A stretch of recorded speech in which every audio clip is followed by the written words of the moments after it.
Greetings in the name of the Most High Yahuwah and his Son, Yahusha, to the 12 tribes that are scattered abroad.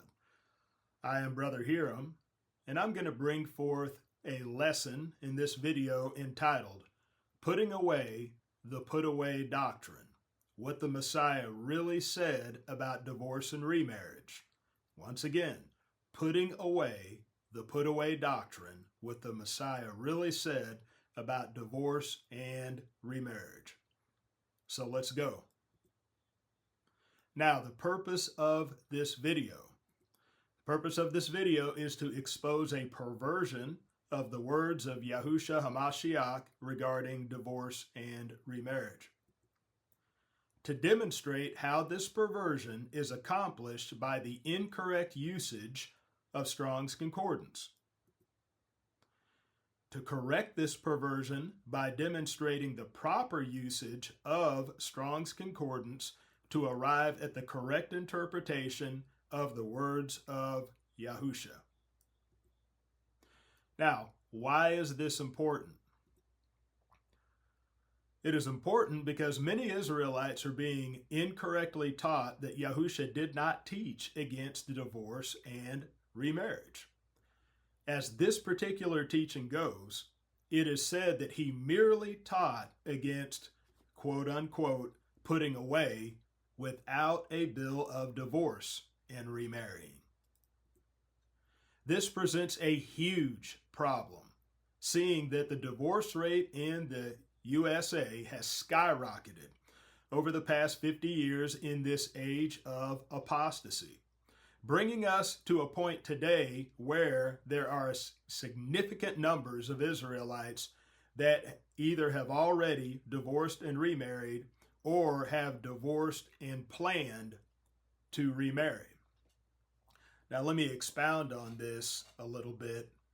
That in the scriptures, we are taught about the sons of Issachar and how they were men who understood the times.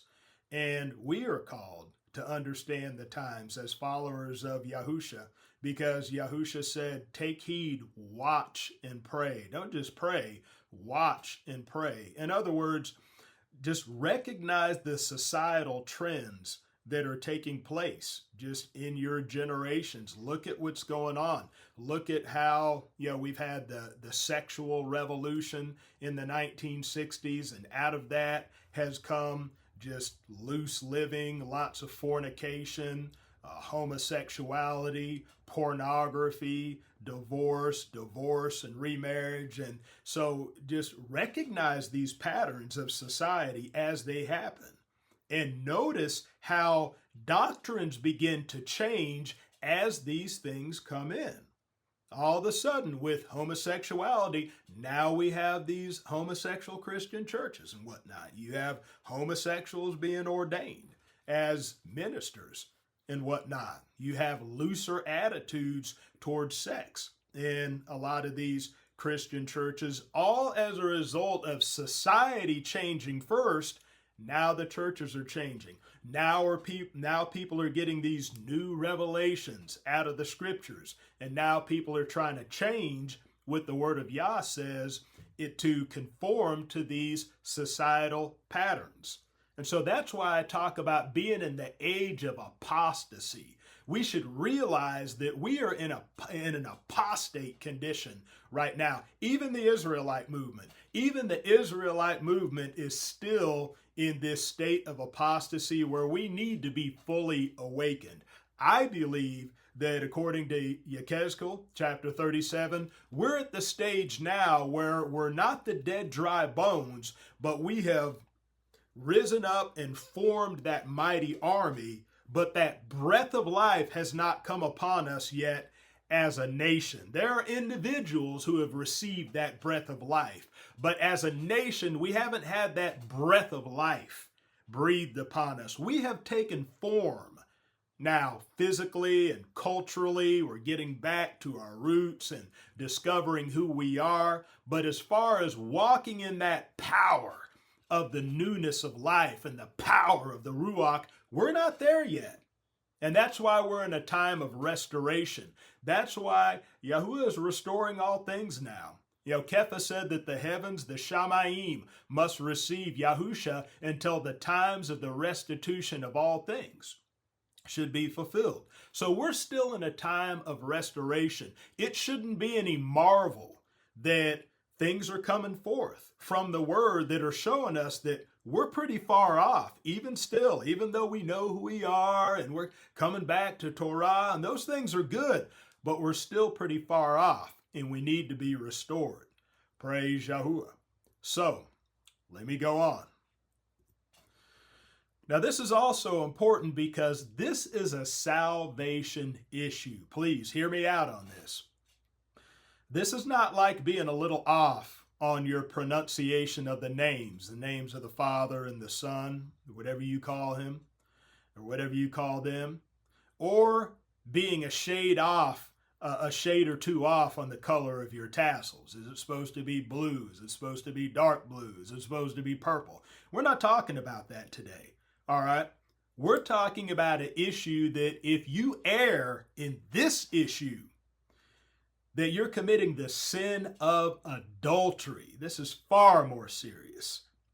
And it is the difference between hearing Yahusha say, "Well done," or "Depart from me."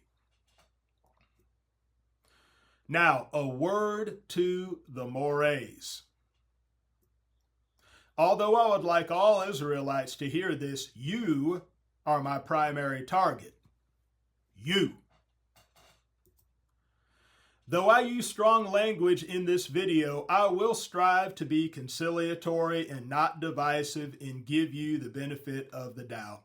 If you teach this doctrine of which I speak in this video, I will assume that you are doing so because you have been misled and misinformed, rather than just to say that you're automatically a false teacher or a false prophet.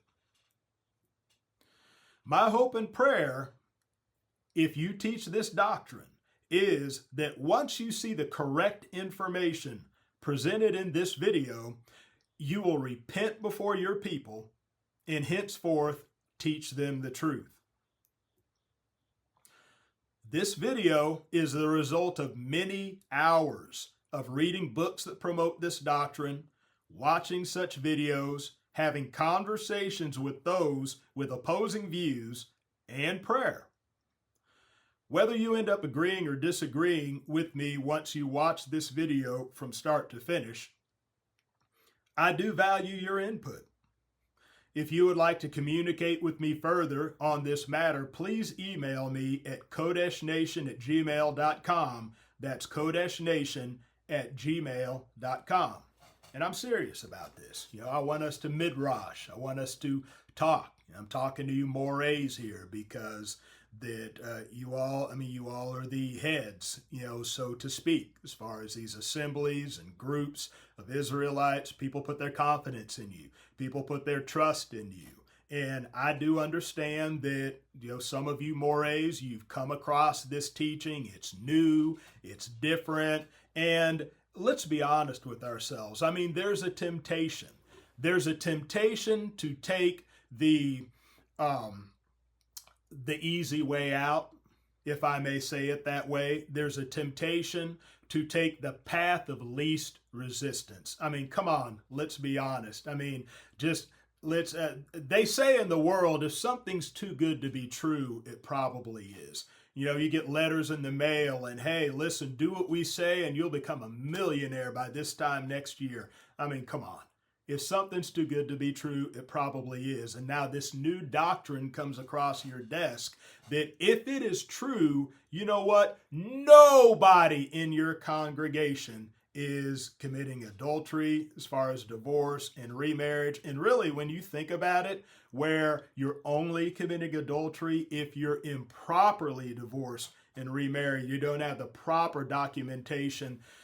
Be honest with yourself as far as even worldly people, even people that are non-believers, probably less than 1% of them in the United States is guilty of the sin of adultery when it comes to marriage and divorce, etc. How does that sound to you? Praise Yahuwah, that just wipes everything out as far as anybody that would need to be warned against this sin. Praise Yahuwah. So it gives us as mores, as pastors, as leaders, a much easier job. Because if Yahusha was talking about divorce, not just putting away, but divorce, then you got to admit, you're going to have to roll up your sleeves and get your hands dirty. Praise Yahuwah. And, our flesh doesn't like to do that. Our flesh doesn't like confrontation, drama, change. That's all of us. Praise Yahuwah. We have to fight against that if we are going to stand for the truth. So, I do want you to realize that this is something I've put my reps in. I've spent a lot of time looking at this doctrine. The first time I heard this doctrine, it was from a man who I've actually received other truths from, and a man who I actually respect as far as his scholarship. I didn't first look at this with the kind of spirit to debunk or knock it down. I wanted to seriously consider what this man was saying. But the more I looked at it, the more I saw that there's just too many holes in this. There's too many holes in this doctrine, and so I left it alone. And then later on, I saw that more and more Israelites are picking up on this. Praise Yahuwah. And it's my duty as your brother, praise Yahuwah, to stand up and blow the trumpet on this, because this is very serious. Like I said, I'm not playing with you. I mean, this is the difference between hearing Yahusha say, well done, and hearing him say, depart from me. Because remember, he said, depart from me, ye workers of iniquity, lawlessness. I never knew you.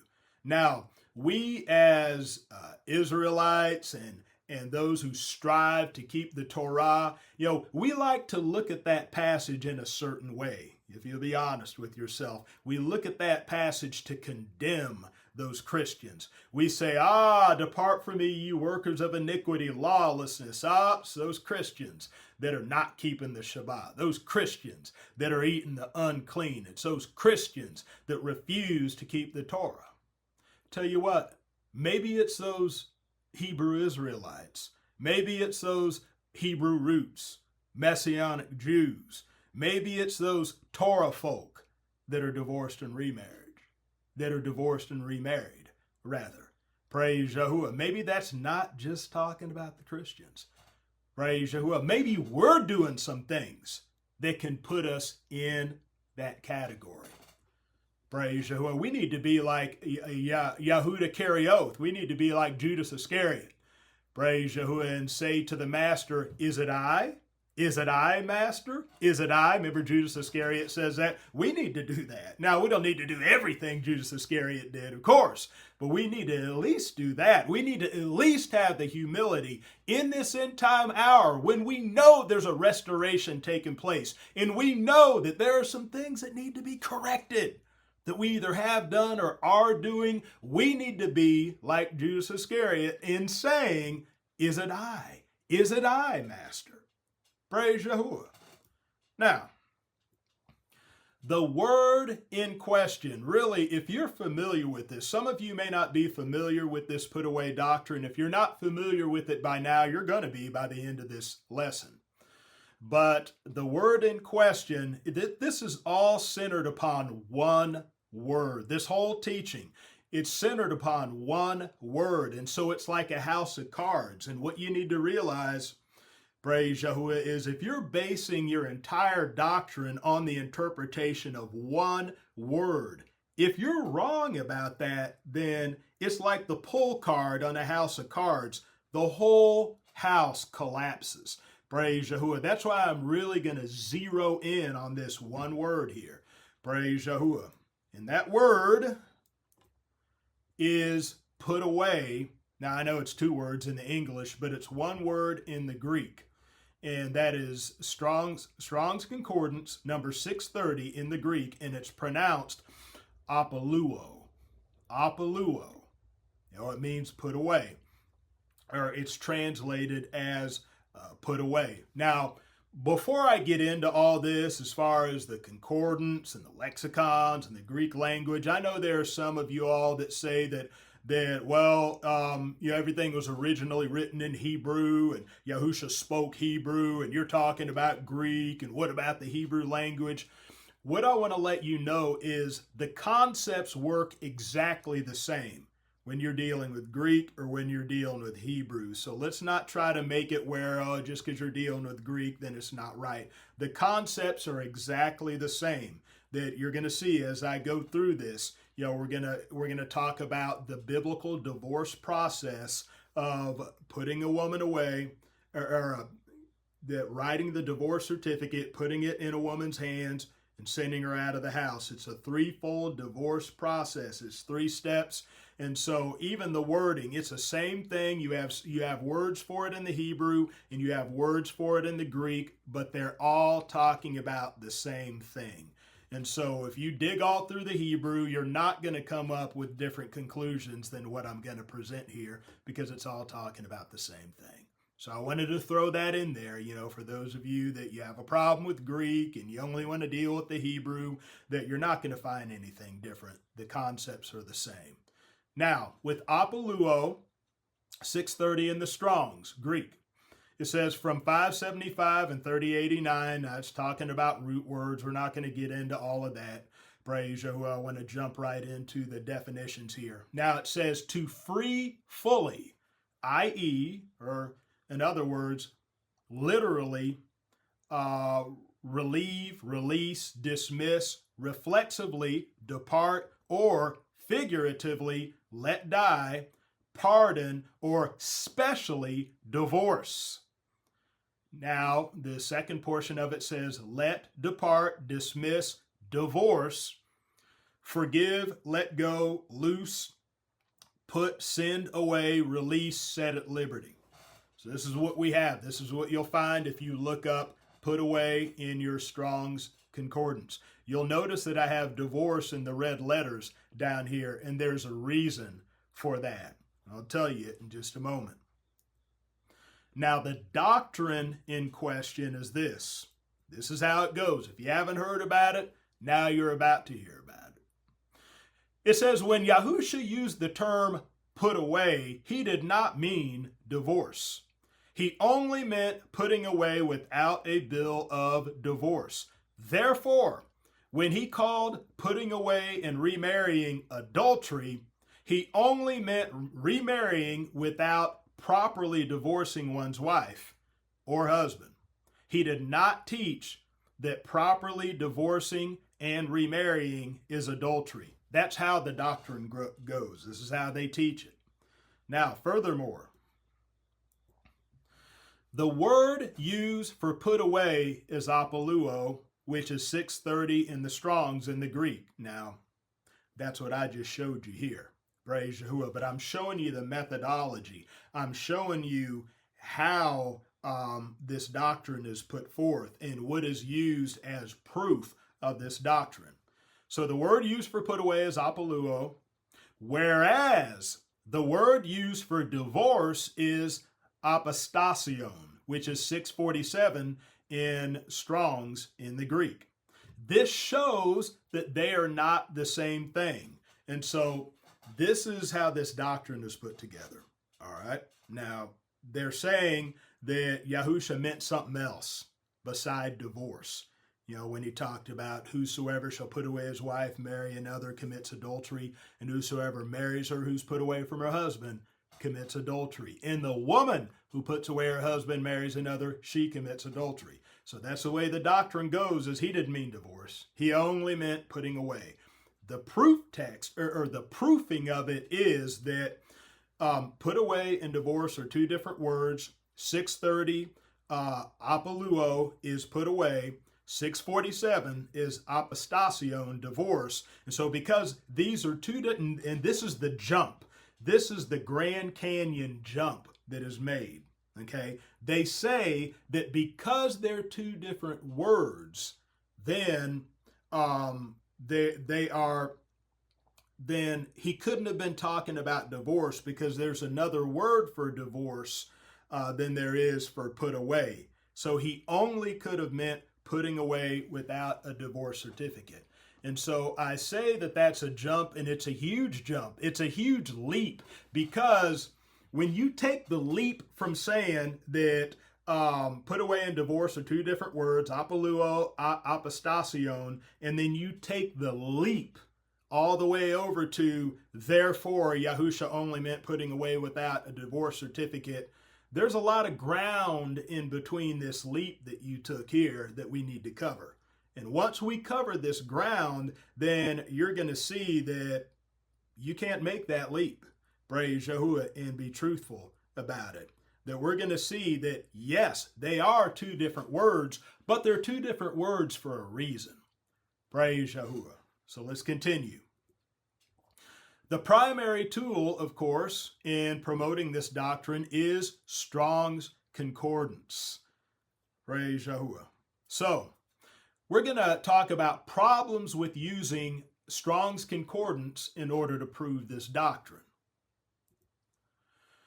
Now, James Strong, this is the man who put together Strong's Concordance. This was in the early 1800s that he put together the Strong's Concordance. He was a biblical scholar, theologian, that James Strong himself would disagree with this. He would disagree with that doctrine. For he clearly includes divorce as a valid usage of the word put away, or APOLUO. So I just showed it to you in the previous slide there. I showed it to you in the red letters.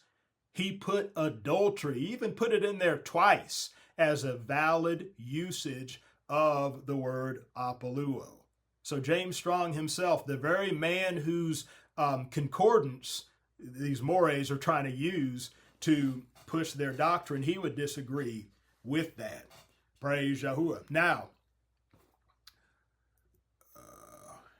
it assumes that divorce is not a proper, this doctrine now, it assumes that divorce is not a proper usage because it is not the primary usage of this word. And so as you see that divorce was, a little further down on the list. It wasn't the first thing listed. It's a little further down. And so some people assume that, well, it's not the first thing that is listed. We need to deal with the first things that are listed if we want to come up with an accurate definition of put away, or APOLUO. So even though they do acknowledge that it's there, they have to acknowledge it because it's right there in front of your face, that because it's not the primary usage, then we need to turn it into something else. So that ignores the fact that words are defined by context. Praise Yahuwah. And when you understand that, then you won't misuse the Strong's Concordance like so many people do. That what they'll do is they'll look up a word in the Strong's Concordance, they'll see multiple definitions, and they'll choose the definition that best fits their agenda, that best fits the doctrine that they want to push. And that's not how you're supposed to read it. Praise Yahuwah. You're supposed to consider context. Let me give you an example that even you and I would understand, because this is part of our English language and American culture. Define bear in English. Define it for me. What's bear? What's bear mean? Well, you can't really do that. Praise Yahuwah. You cannot define bear without getting context, without getting additional information. So we have to ask questions. Okay, use bear in a sentence. What's the context? How is it used? Well, thou shalt not bear false witness. Okay, you're going to have to bear a heavy load. Or you got chased out of the forest by a big bear. I just gave you 3 different contexts and 3 different usages. So now you're able to give an accurate definition of bear. You got 3 different ones. Praise Yahuwah. And what I did, that exercise that I did before you right here, that is the basics of how these men put together concordances and lexicons and all that. It's not rocket science. It's not some mystical thing that only the initiated know how to do. No, it's as simple as what I put forth to you right now. Praise Yahuwah. They'd go through biblical words. They would have a basic definition of it, but they would look at usage, they would look at context, and that's why most words that you find in a concordance or in a lexicon, it's going to have multiple definitions. And it's going to have multiple definitions because there are different contexts that those words are used in. Praise Yahuwah. They're used in different ways. And so that's why that you have multiple words when you see APOLUO like that. Not that any of the words on that list are less important than the other or less valid as a definition, but it all depends on context. Now, Strong's Concordance uses context to determine definitions and ranks them according to frequency of usage. So now I'm about to tell you why that adultery is not at the top of the list when it comes to the definition of put away or APOLUO. Now, I'm going to quote, to free fully, let depart, dismiss. This is the primary usage of the word because it is within the context of dealing with a prisoner that this word shows up the most. Praise Yahuwah.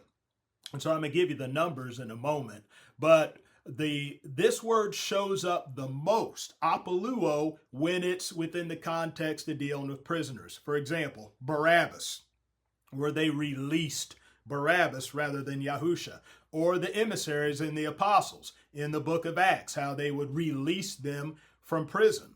So this is the primary usage of the word, or the word APOLUO. Praise Yahuwah, and it would be released. It wouldn't be put away. In this case, it would be released. That's why it's listed first. Not because it's a better definition or more important, but because it shows up the most. Now, a secondary context of the usage of this word is that of dealing with an assembly or an individual that you're dismissing or sending away. For example, sending away the 5,000 that were fed with the fish and loaves. So this is the second most frequent usage of the word APOLUO in the New Testament writings. That's why you'll see them listed first and second in the concordance and lexicon. So let me give you the numbers. The word APOLUO, and I may not have spelled it right, okay, here, but the word APOLUO is used 70 times in the New Testament writings. According to my count now, it is used 31 times to describe releasing a prisoner, about 19 times to describe sending a person or a crowd away, and 15 times in the context of marriage. Now, where I got this information was BibleTools.org. I have the full link here if you want to just copy this link and put it in your URL and look at it yourself. This is where I got this information. That's my source there. Praise Yahuwah. But I did the count myself, and what I found was that it's used in the context of marriage 15 times, so that would rank it about third. And so that's why it would make sense that it's not the first one listed. So let's talk about Strong's Concordance, because I know some of you are Bible scholars, and people that are true Bible scholars and know the languages, they don't have a lot of respect for Strong's Concordance. And so what I want to say to you is that I realize what Strong's Concordance is good for, what it's not good for. I realize it's not the end all and be all of all truth. I'm not trying to exalt it, but we're going to see even in the foreword of Strong's Concordance what its purpose is. The foreword to Strong's Concordance explains its purpose as a brief and simple tool for quickly looking up biblical words and understanding their basic meaning, not as a replacement for more detailed lexicons. It was created to provide Bible students with a convenient way to find the original Hebrew and Greek words for English terms and to aid in their study of the text. So even the concordance itself tells you it's not the end all and be all of truth. It's just a brief and simple tool. It's a quick reference. Praise Yahuwah. But it does say that it's not a replacement for more detailed lexicons. So what that tells you is the lexicons, that's more of an extensive Bible dictionary. Okay, a lexicon. That's going to be even stronger. It's going to be stronger than Strong's. Praise Yahuwah. It's going to be more detailed. It's going to be more involved. So let's look at what a lexicon says. Now, what we have here is Thayer's Greek lexicon. This was put together in the mid-1800s by a man named Joseph Henry Thayer. Praise Yahuwah. Now, it was said that he took another source and pretty much revised it, but still, he came up with what's called Thayer's Greek lexicon. So let's look at what the lexicon says about APOLUO. Now, number 1, to set free. Number 2, to let go or dismiss. Now it has a couple of sub-definitions. Number 3, let go, free, release. Number 4, used of divorce. From the house, to dismiss from the house, to repudiate. The wife of a Greek or Roman may divorce her husband. And then number 5, to send oneself away or to depart. And so we see that not just Strong's Concordance, but here Thayer's lexicon. So we have a concordance and a lexicon that are doing the same thing that you and I did when I took you through that bear exercise. Like I said, this is not mysticism. This is not rocket science. It's just very simple. All right, it's figuring out how the words are used in the Bible and defining the words accordingly. That's all it is. And that's all these men did. I mean, truth be told, you and I could make a concordance. You and I could make a lexicon. Praise Yahuwah. So just based upon that practice that I just told you, that's what these men did, and that's why they came up with the same thing. Number 1, top of the list, set free like a prisoner, because that's the main context it shows up in. Number 2, let go or dismiss, like you're doing to a crowd of people, because that's the second most frequent way that APOLUO shows up in the New Testament writings. And then we have third, which is number 3 is similar to number 2, to, let go, free, release. But number 4, it says used of divorce. Praise Yahuwah. So here we have Strong's Concordance, Thayer's Greek lexicon. The writers of both of these instruments both acknowledge that divorce is a valid usage of the word APOLUO. And it shows by the ranking, praise Yahuwah, because it only shows up 15 times, not 31, like releasing a prisoner, not 19, like dismissing a crowd, but 15 times. That's why it's lower down on the list. Not that it's a less valid definition or it's not as good of a definition as the other ones before it. So that's why that you can't use some of these top definitions, like first and second definitions. You can't use that in the context of marriage. Praise Yahuwah, because that's not how it was written. That's not how it was meant to be. Those were meant to be interpreted within the context of releasing prisoners from jail or dismissing a crowd. But when it comes to marriage, when it comes to how the word is used dealing with marriage, that's why they put it is used of divorce. Now, we're going to get into this a little further to show you why it is translated as divorce within the context of marriage. And one other thing that I want to do before we leave this is, even in the lexicon, it shows you the part of speech, verb, APOLUO. Translated as put away, it is a verb. Remember that, because that's going to have significance. As we go through these next couple slides, you're going to see why it's so important to realize that APOLUO is a verb. It's an action word. Now, back to Strong's, we're going to look at 647 because we're going to test this theory that because APOLUO and APOSTASION are two different words, that you can't use you cannot use divorce as a definition of put away or APOLUO, because there's another word for that, which is APOSTASION. Now, on the surface, that sounds good. In fact, some people they're pulled into this doctrine by that knowledge alone, that they're two different words. But I'm going to show you why they're two different words and why that does not eliminate the possibility of divorce being used for APOLUO. Now, Strong's Concordance 647, APOSTASION, all right, that says a neuter of a presumed adjective from a derivative of 868. You could look that up yourself. Something separative, i.e., especially divorce, and then for the actual definition, writing of divorcement. Now, Thayer's Greek Lexicon. Apostasion, number 1, divorce, repudiation. Number 2, a bill of divorce. Part of speech, noun, neuter. Praise Yahuwah. So, differentiate that from APOLUO, verb, apostasion, noun. Again, APOLUO, put away, verb, apostasion, divorce, noun. Okay, why is it a noun or even an adjective? Because there's only 3 times that this word apostasion is used in the New Testament writings, and it's right there before you. Matthew 5:31. It says, the quote says, his wife let him give her a writing of divorcement. And so it's referring to the actual bill of divorce. That's why it says noun here. And then we're going to see the next 2 are using it as an adjective. In other words, something to describe a noun.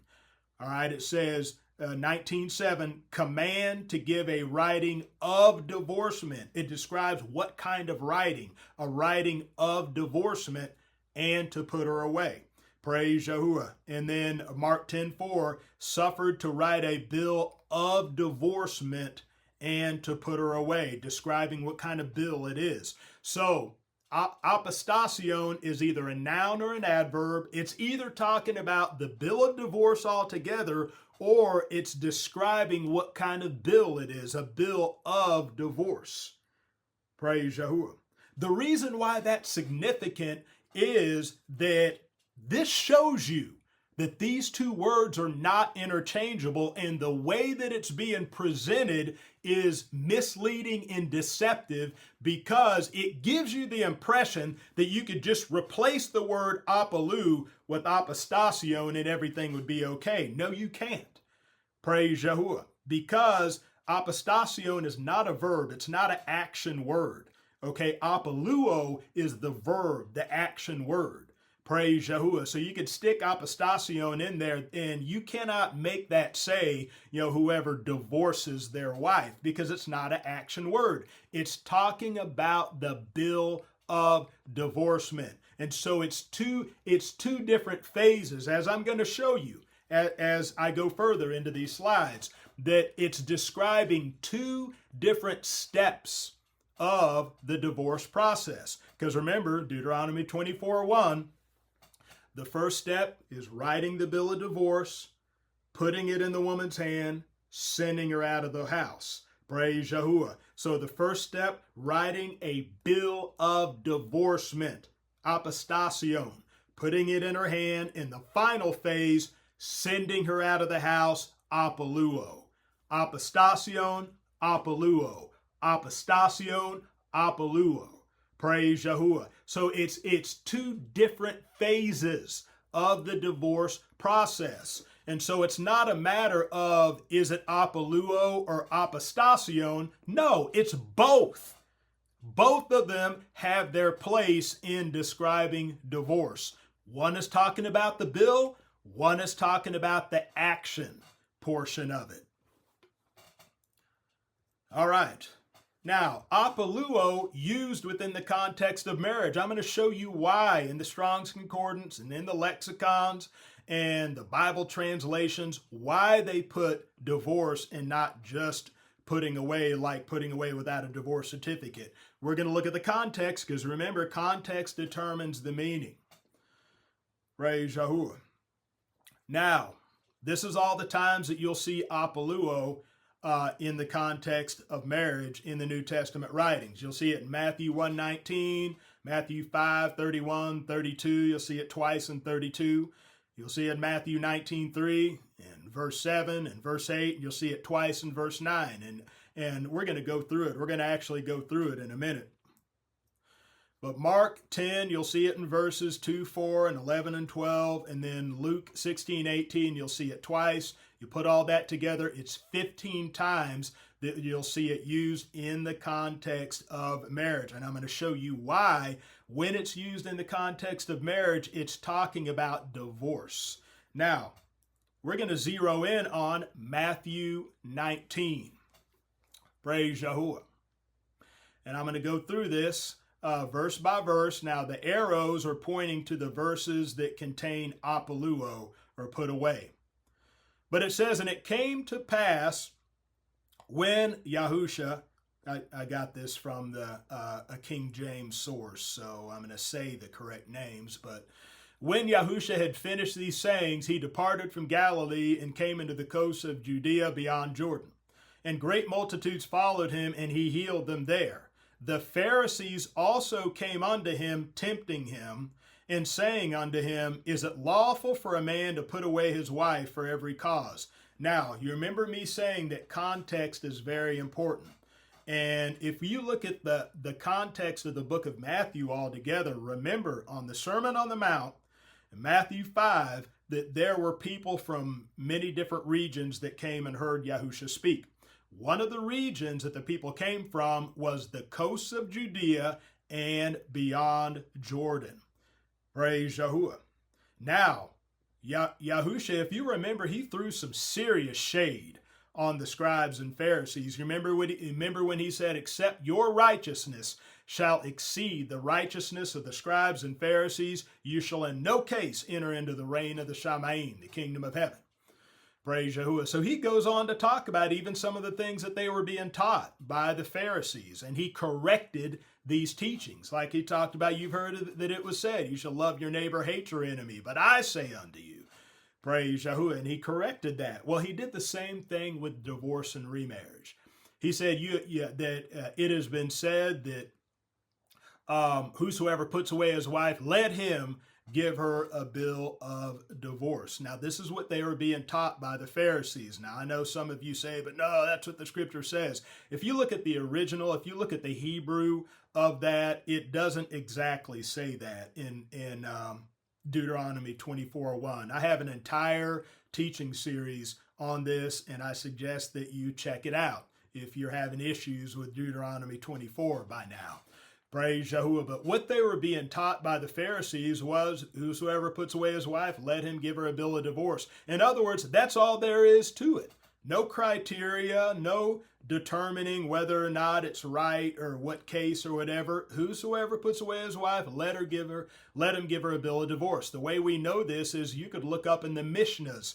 All right, and these are just writings, Jewish or Hebrew writings or whatever from the early centuries, and they'll even tell you that the Hillel school of the Pharisees, this was the majority school, and this is what the majority of the people believed in Yahusha's day. They taught that you could put away a woman for just about any cause, even if she burned the biscuits. You know, if she did anything that was displeasing unto you, you could put your woman away. You give her a bill of divorce and put your woman away. You can even look in the Mishnahs and see that the Pharisees were not teaching that you could just put someone away without a divorce certificate. They definitely believed in the bill of divorce.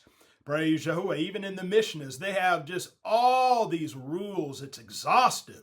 All these rules and regulations regarding the giving of the bill of divorce, and what happens if you throw it from a balcony and she catches it on the first floor and you're on the second floor, if she's laying in bed and you give it to her, all these different scenarios. So it shows that they definitely believed in giving the bill of divorce. They just believed that that was all that it took in order to divorce a woman. That's why Yahusha corrected that teaching in Matthew 5 and said, but I say unto you, whosoever shall put away his wife, saving for the cause of fornication, he causes her to commit adultery. In other words, that if the woman is not whoring, then whatever other reason that you divorce a woman and she goes and marries another man, you are causing her to commit adultery because she's in adultery when she does that. You're causing her to commit adultery, so you're guilty of the sin of adultery too. And the one who marries her, who you put away, he commits adultery. So you're bringing the sin of adultery on 3 people by divorcing a woman, and it's not for fornication. It's not for whoring. Praise Yahuwah.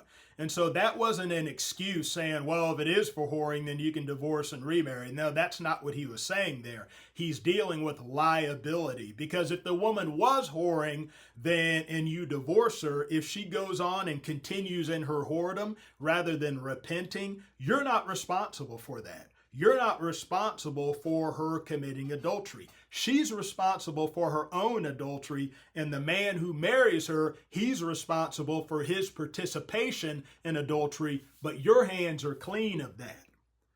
Praise Yahuwah. That's all Matthew 5:32 is talking about. It's talking about who's liable for the sin of adultery in that situation. So in other words, he was showing how that the leaven of the Pharisees, the doctrine of the Pharisees, was causing a bunch of people in that generation to fall into the sin of adultery. So I wanted to give you that backdrop to show you why the Pharisees would want to march up on him like this, and march up with the kind of spirit that they had. They wanted to come and they wanted to test him. They wanted to tempt him because they caught word that he was throwing shade on them. You know, just basically saying that they're not saved. They're not entering the kingdom. And that they were teaching wrongly. He corrected their teaching. So that's why they came up on him like this. Now, verse 3, the Pharisees came unto him, tempting him, and saying unto him, is it lawful for a man to put away his wife for every cause? And he answered and said unto them, have ye not read that he which made them at the beginning made them male and female? And said, for this cause shall a man leave father and mother, and shall cleave to his wife, and they twain shall be one flesh. Wherefore they are no more twain, but one flesh. What therefore Elohim have joined together, let not man put asunder. Now, a couple questions here. If you want to try to say that Yahusha only meant put away without a divorce certificate when he used put away, praise you. I know he spoke Hebrew and all that, but it's translated as APOLUO, put away. When he used that term, if you want to say he only meant just merely putting away without a divorce certificate, then look at this and just ask yourself if that makes sense. Number one, does it make sense that the Pharisees would ask the question the way they did? Is it lawful for a man to put away his wife for every cause? Well, the Pharisees knew, and Yahusha knew, everybody knew it's not lawful to just merely put a woman away without a divorce certificate. It doesn't matter what your reason is. Praise Yahuwah. So why would they say for every cause if they only meant putting away and not divorce? Praise Yahuwah. And then number two, here we have Yahusha responding by affirming marriage permanence. What Yah has joined together, let not man separate. Praise Yahuwah. He's not talking about a separation like somebody just leaves your house for a while and they may come back, they may not. No, he's talking about like separating what Yah has joined. Praise Yah. As in a divorce. So why would Yahusha respond like that if they only meant putting away without a divorce certificate? Does that make sense? Praise Yahuwah. All right, now verse 7. They say unto him, why did Moses then command to give a writing of divorcement and to put her away? Writing of divorcement, apostasion. That's how apostasion is used in the New Testament writings. Not as a verb, but talking about the writing of divorcement, apostasion. Why did Moses then command to give a writing of divorcement and to put her away? APOLUO. Praise Yahuwah. This verse here shows you the relationship between APOLUO and apostasion, how they work together. Praise Yahuwah, to describe the divorce process. It's not just two separate words, two separate, just unrelated words like this doctrine presents it. Praise Yahuwah. But it's two related words. They work together. Praise Yahuwah, give a writing of divorcement, apostasion, and to put her away, APOLUO. Both of them are right. It's not that one's right and the other isn't, or the other's right and one isn't. No, they're both right if they're used in context and used in the right way. So, why did Moses then command to give a writing of divorcement and to put her away? This here shows you what they meant when they said, is it lawful to put away a woman for every cause? Praise Yahuwah. They made it clear that they were making reference to Deuteronomy 24:1, where it mentions all three steps of the divorce process. They're talking about within the context of what Moses talked about, what Messah talked about. So it's clear that the Pharisees meant the divorce and not just the putting away, because they use the putting away to describe the final stage of the divorce process. Now look at how Yahusha answered them. He saith unto them, Moses, Messah, because of the hardness of your hearts, suffered you to put away your wives, but from the beginning it was not so. What kind of putting away did Messah suffer? Did Messah just let them put a woman out of their house without a divorce certificate? No, not according to Deuteronomy 24, praise Yahuwah, that when it says Messah, it says that Messah, because of the hardness of your heart, suffered you to put away your wives. See, this is very significant because the context is already set. We know what he's talking about. We know he's talking about the threefold divorce process. Therefore, in verse 8, it was only necessary to use the word putting away. He didn't include apostasion here. He didn't need to. It would be redundant to say, Messah, because of the hardness of your heart, suffered you to write a bill of divorcement and put it in the woman's hand and to put her away. He didn't need to include the first two steps. We already know what he's talking about because the context is already set. Praise Yahuwah in verse 7 and really from verse 7 on backwards. Praise Yahuwah from 3 to 7, the context is clearly set that the put away here is the final step of the divorce process, and Yahusha answered accordingly. Praise Yahuwah. Yahusha, he answered according to the context. He said, Messah suffered you because of the hardness of your hearts to put away your wives. He meant the final step of the divorce process. Now, verse 9 is what we want to get to. All right? And I have the arrow there showing that APOLUO is used here. He says, and I say unto you, whosoever shall put away his wife, except to be for fornication, and shall marry another, committeth adultery. And whoso marrieth her, which is put away, doth commit adultery. Praise Yahuwah. So, do you see how context makes all the difference in the world? What did Yahusha mean here when he said, put away? Praise Yahuwah. Doesn't it make sense that Yahusha meant the same thing here in verse 9 that he meant in verse 8? Praise Yahuwah. And the reason why I ask that is that I told you I've read books of men that promote this doctrine. And I'm going to tell you something. I'm going to tell you what's out here. All right. And I'm serious about this. And this man who wrote this book, there's a man who wrote a book trying to promote this doctrine, saying Yahusha only meant putting away.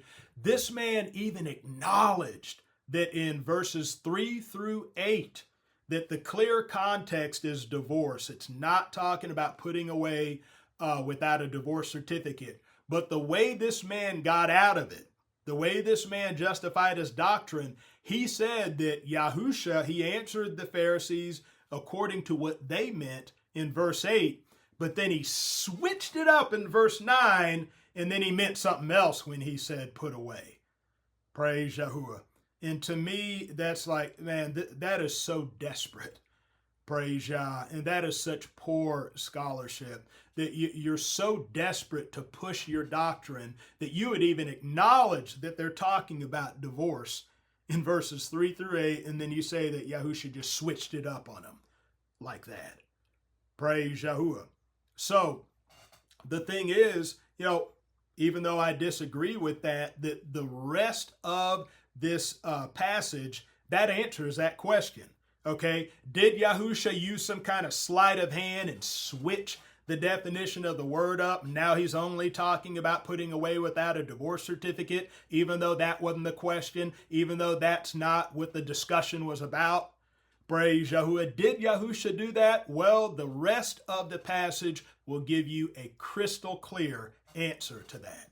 Praise Yahuwah. What did Yahusha mean when he said, whosoever shall put away his wife? Whosoever shall marry her which is put away. What did he mean in verse 9? Let's look at verse 10.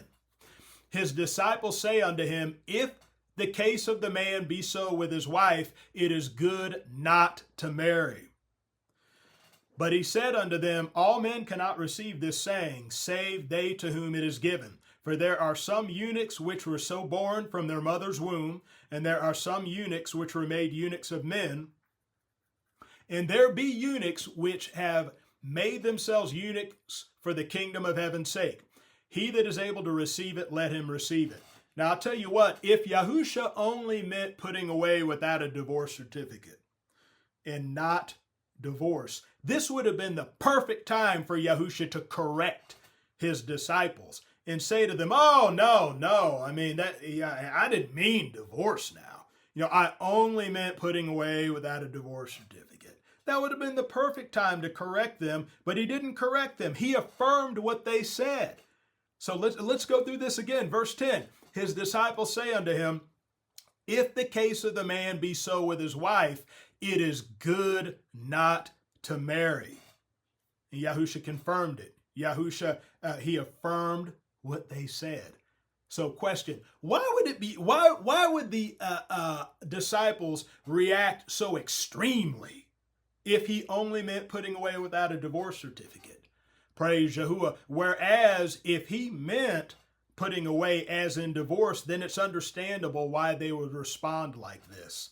Praise Yahuwah. That, man, there's just so many ways that you could end up finding yourself in adultery. It is better not to marry than to run the risk of just finding yourself in adultery.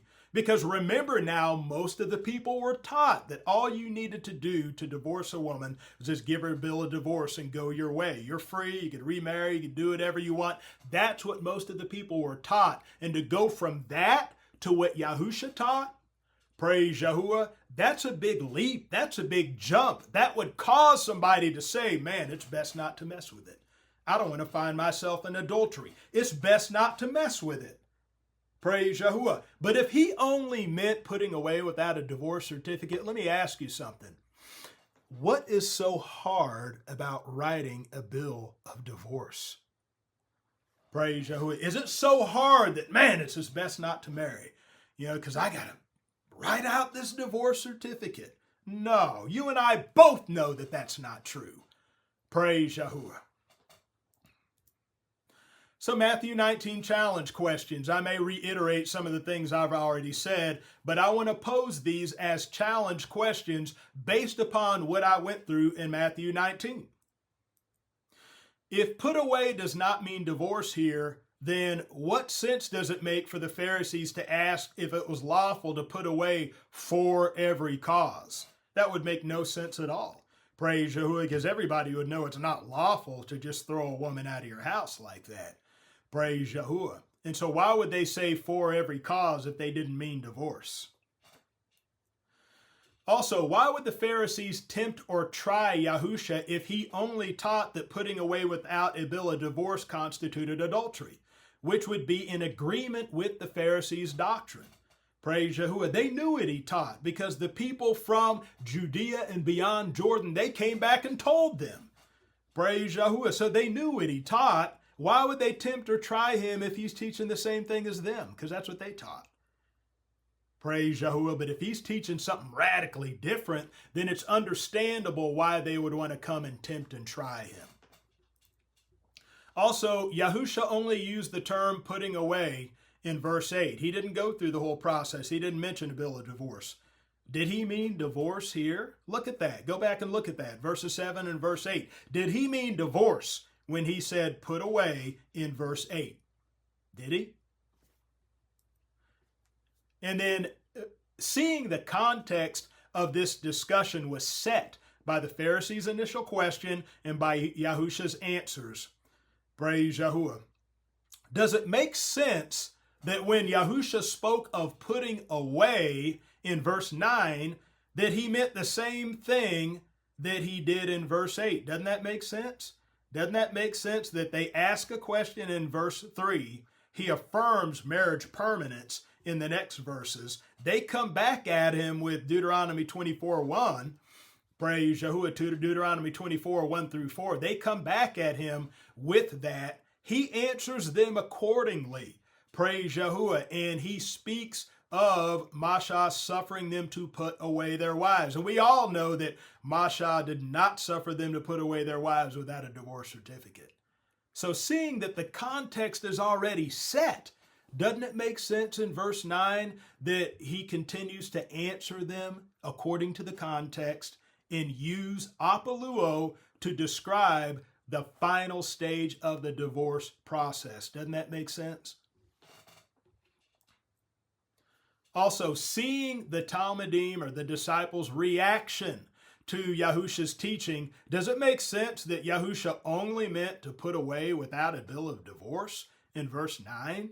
If they said it's best not to marry, if that's the case of a man with his wife, man, it's good not to marry. Is it that hard to write a bill of divorce? Or was he talking about divorce and they understandably were saying, man, it's best not to marry because there's so many ways in which we can find ourselves in adultery if it's as strict as Yahusha is teaching it? Doesn't that make more sense? All right, summary and conclusion. We're going to wrap this up. Praise Yahuwah. And as I said before, I'm here to make peace. I'm not here to tear anybody down. I realize that, we can come across bad doctrine. We can come across bad teaching.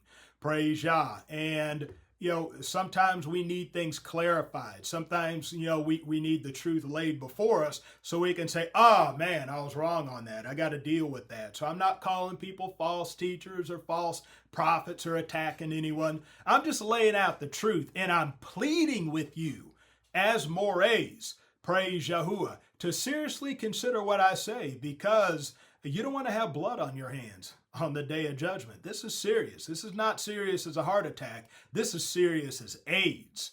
Praise Yahuwah. So if you don't agree with me by now, just please pray on this. Just pray that Yah open your eyes to the truth. I mean, whether it's what I'm saying or whether it's what you currently believe, please pray on this because this is important. Now, summary and conclusion. We cannot use Strong's Concordance to prove that Yahusha did not mean divorce by saying put away, because even James Strong would disagree. Praise Yahuwah. How are you going to use a man's concordance and he himself disagreed with your doctrine, and I'm not saying you got to agree with all of James Strong's doctrine, but he put divorce as one of the definitions of APOLUO, and I showed you why he put it in there and why it wasn't the first thing he put. We explained that in this lesson. And so he himself put that in there, yet you're using his work to promote the idea that that's not what is meant by something he wrote, praise Yahuwah, when he wrote the word divorce in there himself.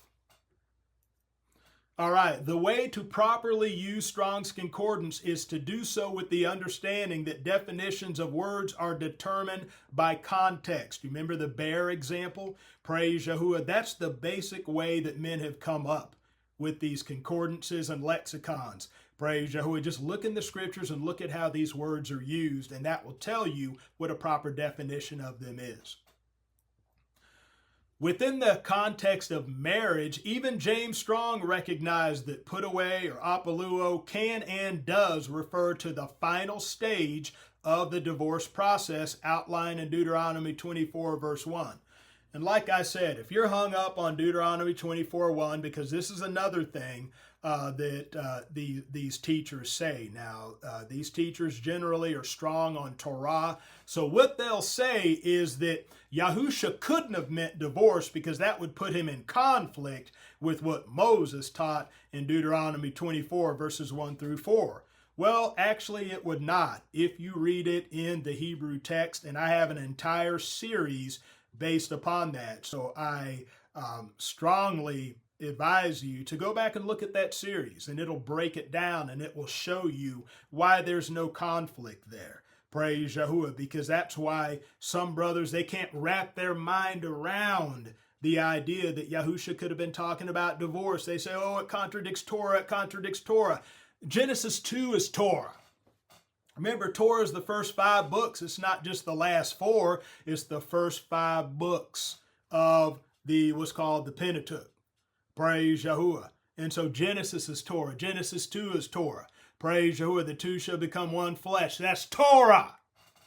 Praise Yahuwah. So stop saying that would contradict Torah. No, he wasn't contradicting Torah. He was upholding Torah. He was affirming Torah. Praise Yahuwah. So look at that series if you haven't already, because that'll break it down to you if you're hung up on Deuteronomy 24 by now. And to say that apostasion, and I explained this earlier, but I'm going to do it again. To say that apostasion is the proper term for divorce and not APOLUO is misleading. It's misleading. It's deceptive. And the reason why is that divorce, apostasion, is a noun or an adjective referring to the bill of divorce. It's not even used in the same way as APOLUO. It says that there's only 3 occurrences in the New Testament writings, and I showed you those 3 occurrences. Praise Yah, clearly talking about the bill of divorce, whereas put away, APOLUO, is a verb. It's referring to the act of divorcing. So it's not one or the other. It's not apostasion versus APOLUO. Both of them work together to describe the divorce process. These two terms, they're not interchangeable, because one's a noun or adjective, one's a verb. They're not interchangeable, but rather they work together to describe 2 different stages of the same process.